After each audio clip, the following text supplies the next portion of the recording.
Comment va Kylian Mbappé, mon cher Bertie? Encore? Il est fait, oui. Kylian Mbappé, il va bien puisqu'il a participé à la séance collective aujourd'hui à l'entraînement. D'ailleurs, quand il est arrivé à l'entraînement, il avait l'impression d'être au mois de février parce qu'il fait pas chaud à Paderborn, vous le voyez avec ma tenue du soir. Donc oui, il a participé à cette séance collective. C'est une bonne nouvelle parce qu'il a déjà raté 4 séances depuis le début de la préparation de l'équipe de France. Donc c'est une très bonne nouvelle. Je sens que ça va pas être évident cette histoire. On aperçoit donc Loïc Tanzi, que vous avez l'habitude de voir sur la chaîne L'Équipe, et je crois qu'il y avait Benjamin Quarez aussi. Baptiste Durieux. Baptiste Durieux de RTL, bon je sais pas, bref, en tout cas on vous voit, Benjamin Quarez est là, bref, on va peut-être pas passer 107 ans sur les confrères, on s'en fout un peu. Kylian Mbappé, est-ce que c'est rassurant, Dave?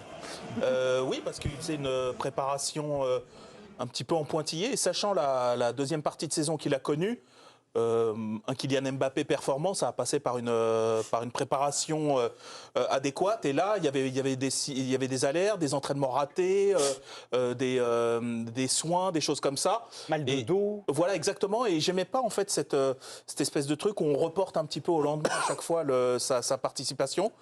Ça rappelle un peu des mauvais souvenirs avec Karim Benzema, qui pareil, dont on nous disait c'est pas grand-chose, il se préserve, il se ménage, etc. On connaît la suite de l'histoire. J'ai pas envisagé ça pour Mbappé, mais je pense que pour avoir un Mbappé performant, il va falloir qu'il ait une préparation plus optimale que ça. Donc c'est bien de le revoir de retour. Oui, mais donc c'est inquiétant parce qu'elle n'est pas du tout optimale, sa préparation. Vous êtes inquiet, Guillaume? Mais non, mais très franchement, on a fait des débats sur sa fin de saison, son état physique et peut-être aussi psychologique. L'enfer qu'il a vécu au Paris Saint-Germain. Et là, on pensait qu'en bleu, tout allait s'arranger et rien ne semble arranger. Il rate des séances importantes. Est-ce qu'il sera à 100% pour le premier match? J'en doute. Ouais. Bertrand, je vais me permettre une... Et comme on mise tout visiblement sur Mbappé, ça c'est sûr. Je trouve pas ça forcément très rassurant. Bertrand, c'était pas forcément prévu, mais j'avais pas prévu d'inquiétude en plateau. Bon, il y a ce que vous voyez de ce qui se dit autour de l'état de forme de Kylian Mbappé. Est-ce qu'il y a une préoccupation particulière du staff ou tout le monde se dit ça va aller, il sera bien pour l'Autriche?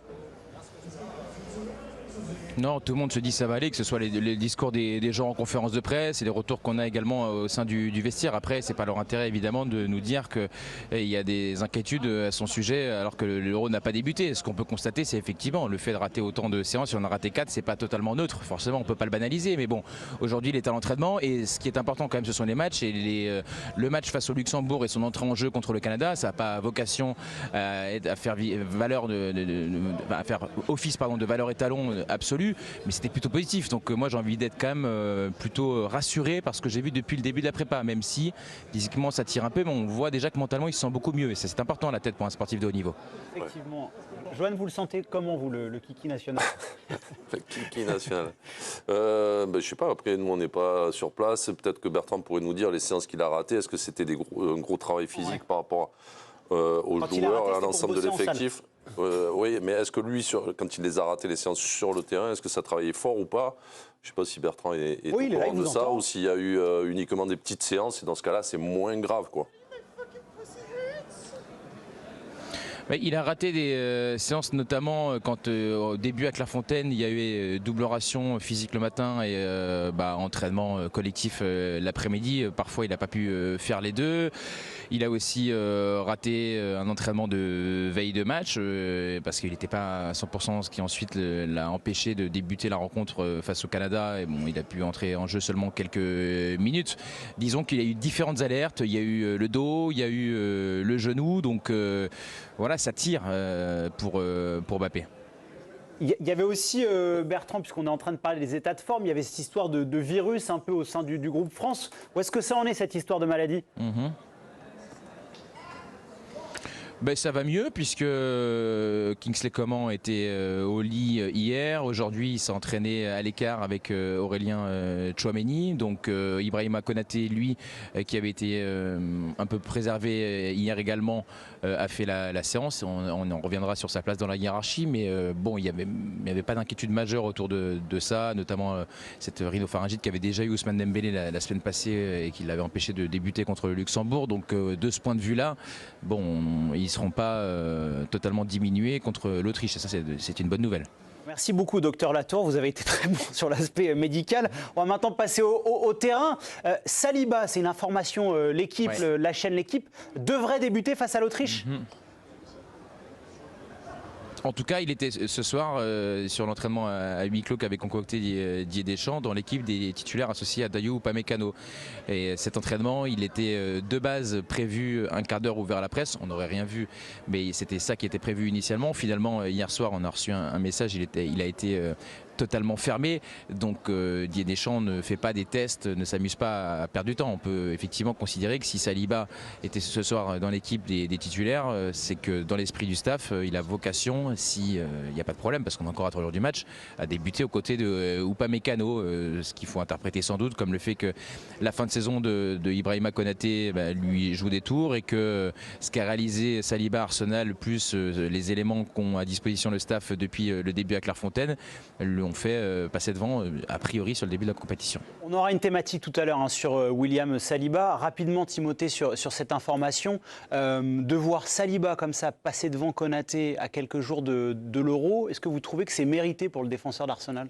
Moi, ça ne me choque pas. Ce qui crée un peu d'incertitude pour les observateurs, c'est que l'histoire de Saliba avec l'équipe de France, elle est un tout petit peu contrariée. À chaque fois qu'il a disputé des matchs, ça n'a pas toujours été grandiose. Le fait est qu'il a joué qu'une quinzaine de matchs avec les Bleus et pas beaucoup en tant que titulaire. Or, c'est un joueur 15 matchs effectivement avec les Bleus et pas toujours titulaire, rarement titulaire d'ailleurs. Donc moi, je suis persuadé avec la saison qu'il a faite que beaucoup de sélections nous l'envient et que si on l'installe et qu'on lui donne entre guillemets la confiance, qu'on ne lui dit pas mon gros, si tu passes à travers, on va te sortir. Non, mais si on le met en confiance, je pense qu'il peut s'imposer sur cet Euro et durablement. Et il a été très bon face au Canada. On en reparlera tout à l'heure, bien sûr, de la charnière centrale de l'équipe de France.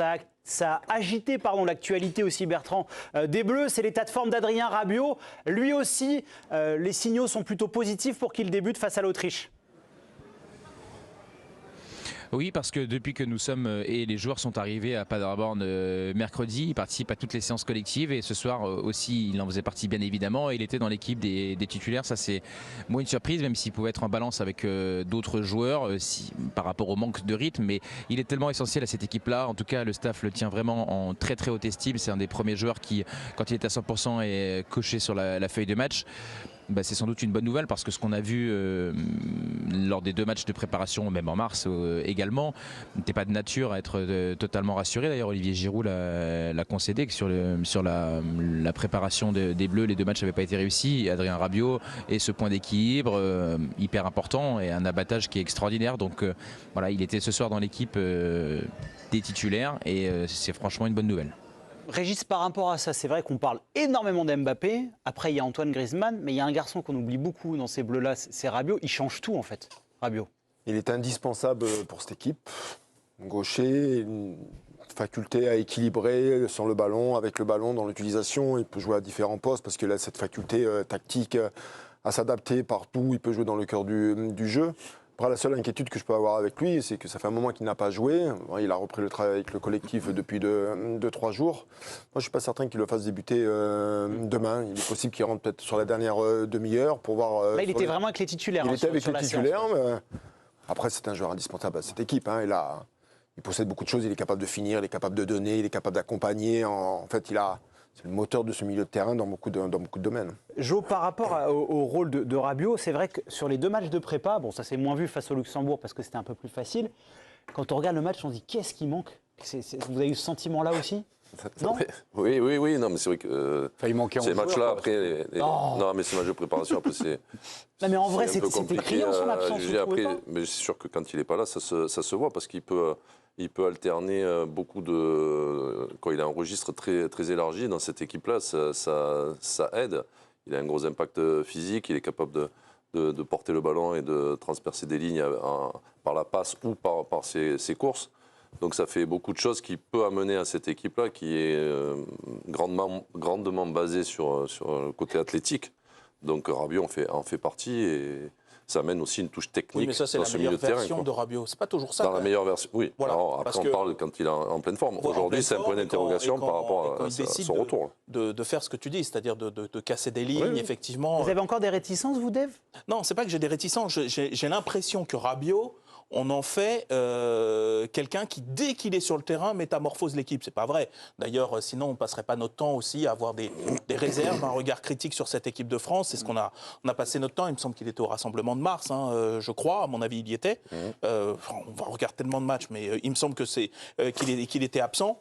Il me semble pas que l'équipe de France, elle ait rayonné particulièrement en mars. Celui dont à chaque fois je me dis, quand il n'est pas là, ça change quand même beaucoup de choses. Je parle dans c'est Griezmann. C'est Griezmann. Voilà. Pour moi, je crois que vous avez réveillé Bertrand Latour. Cette définition cette définition de métamorphoser l'équipe, pour moi, elle se prête plus à Griezmann. Pour moi, Rabiot, c'est une valeur sûre, mais c'est pas aussi. Je me suis enflammé alors.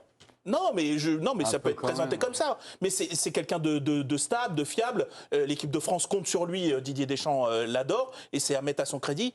Mais je ne vois pas toujours cette version-là non plus de Rabiot. Bertrand, vous vouliez répondre à Dave si je dis pas de bêtises? Ouais, répondre, compléter, je ne suis pas en désaccord total avec lui. Ce que je pense, c'est que c'est un joueur important de l'équipe de France. Ce que je sais, c'est qu'il est vraiment essentiel, selon le staff de l'équipe de France, à la bonne tenue de l'équipe. Mais je suis d'accord avec lui. Le retour de Rabiot n'est pas une garantie à ce que l'équipe de France marche sur les Autrichiens. Ça se saurait, on l'aurait vu. Mais c'est pour autant quelqu'un qui est très haut dans la hiérarchie. Et sans doute que les autres milieux de terrain, la concurrence au poste, donc Kamavinga, Fofana, ceux qui traditionnellement ne jouent pas, apportent selon eux beaucoup moins de garantie que lui, mais c'est sûr qu'il n'y aura pas de métamorphose. Mais évidemment, Griezmann dans cette équipe de France, il a un rôle hyper important. Il n'était pas là en mars, ça s'est vu. Sur les 2 premiers matchs, Luxembourg-Canada, dans un positionnement qui était un petit peu différent de là où on le voyait depuis la Coupe du Monde 2022, il était là et c'est pas pour autant qu'on a aussi été absolument merveilleux. Moi, je pense quand même toujours que le plus essentiel de nos joueurs, c'est quand même Mbappé, parce que beaucoup de choses reposent sur lui. L'équipe, le staff a envie qu'il y ait encore plus de choses qui reposent autour de lui. Et celui qui doit faire les diffs, ce sera lui à la fin quand même, je pense. Et d'ailleurs, il devra assumer les échecs et c'est lui qui aura les lauriers sans doute si l'équipe de France gagne, ce qu'on souhaite tous. Après, tout va bien puisqu'il a quitté l'enfer du Paris Saint-Germain. Timothée, pour conclure sur Adrien Rabiot. Ouais, quand on parle d'Adrien Rabiot, il faut juste à mon avis se souvenir de ce qu'avait dit justement au micro de Bertrand Latour. Il tend souvent son micro. Pardon, oui, il tend souvent son micro à Didier Deschamps et Didier Deschamps avait dit c'est bien. C'est l'esprit mal placé. C'est bien. C'est bien. Les stats Opta confirment ce que vous dites. Il passe son temps avec l'équipe de France, donc fatalement. Allez-y, Timothée, pardon. Voilà, pour revenir à des choses un peu plus footballistiques, il a étendu son micro et il lui avait répondu que l'équipe de France, effectivement, c'était bien quand elle avait le ballon, mais que quand il s'agissait de défendre, ça manquait un peu de course défensive à haute intensité, c'est ce qu'il avait dit. Et on sait très bien que oui, Rabiot, il a des qualités offensives qui ont été énumérées par Johan il y a un instant, mais c'est aussi un joueur qui compense énormément et qui fait ses courses défensives. Donc on sait que dans l'esprit de Didier Deschamps, c'est le joueur idoine pour ce genre de... C'est pour moi ça? Ah, je suis désolé, c'est pour vous, c'est pas Johan, c'est Johan. Johan, pardon. Et franchement, ça, je sais qu'il déteste. Et je veux pas perdre mon Johan un soir d'Allemagne, s'il vous plaît, Timothée. Il a porté aussi. Il est entré dans son euro. En plus, franchement, il était incroyable. Là, c'était impeccable. Cette fois, c'était pas au micro de Bertrand Latour, c'était en conférence de presse. On va écouter ce qu'a dit Olivier Giroud. Ah non. Dans quel sens vous me voyez, vous me percevez moins combatif? Comme je te dis, les questions nous amènent à tirer un bilan. Et est-ce que c'est pas un peu dangereux? C'est ça la question. Non. En gros, concrètement, est-ce que tu as envie de renverser la table? Bah évidemment que je préfère être sur le terrain que je préfère commencer les matchs, évidemment. Maintenant, je respecte le choix du coach. Vous aurez reconnu la voix de Sébastien Tarago. Donc un bon échange. C'est un extrait que vous avez sélectionné, Bertrand, pour quelle raison? Parce que je trouve que c'est un temps fort de cette conférence de presse où effectivement il ne se passait pas grand-chose hormis sa déclaration disant que voilà, la prépa n'avait pas été si bonne que ça, ce que démentait un petit peu en début de semaine les autres joueurs de l'équipe de France. Et c'est vrai que c'est intéressant parfois le décalage entre ce que nous on peut avoir envie de catégoriser, de mettre dans une case en disant il est en fin de carrière, il va partir à Los Angeles, rejoindre Loris, donc il fait la compète, on est en remplaçant et tout ira bien. Et ce qu'il a au fond de lui, il n'est pas venu là uniquement pour compter les points, il part avec les défaveurs des pronostics par rapport aux options tactiques qui semblent être prises par Didier Deschamps, ça demandera confirmation.